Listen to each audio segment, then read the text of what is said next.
Let's talk about our feelings in the early stages of when a trauma happens. Initially we can get really stunned. That's mentally and emotionally. Sometimes it's physical because you've been punched in the eye or something. And so mentally you're rattled, emotionally it's all over the shop. It seems out of control.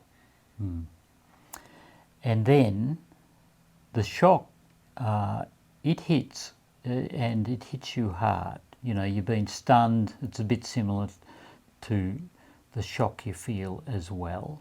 And People talk about delayed shock. What does that mean, and why would that happen? well, it's happened later when the impact has started to sink in, and initially they didn't realise how bad it actually was, but then the realisation comes, hey, this actually has happened. All that is gone, you know. And what happens next? Well, there can be disbelief. People can't believe what's happened, and so they'll pinch themselves. You know, I'm in a nightmare. Can't believe this. If I pinch myself hard enough, I'll wake up and I'll be out of this nightmare. But unfortunately not. The disbelief turns into reality. Dave, there's the physical side of trauma, but there are other aspects to it as well, that when your brain starts to work, you start to think about what's happened. What are the other sorts of things that are characteristics of trauma? Traumas that happen when they're caused by other people are particularly painful.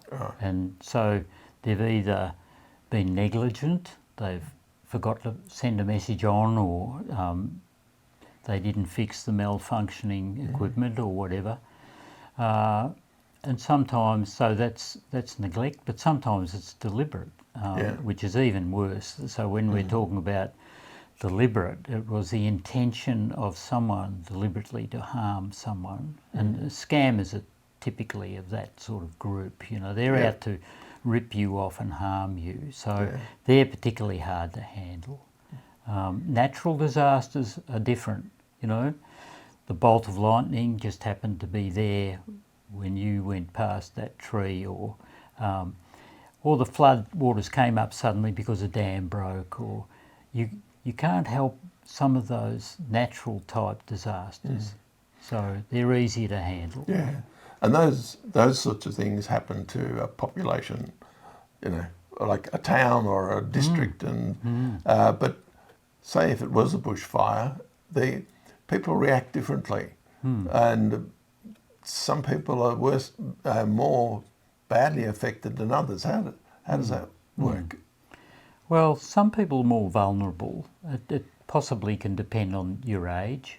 If you're an old person and you can't get out quickly, that means you're more helpless, as opposed to a young person who can climb up the pipe and get on the roof. Or they're able to hide from the bushfire, but some people can't, you know.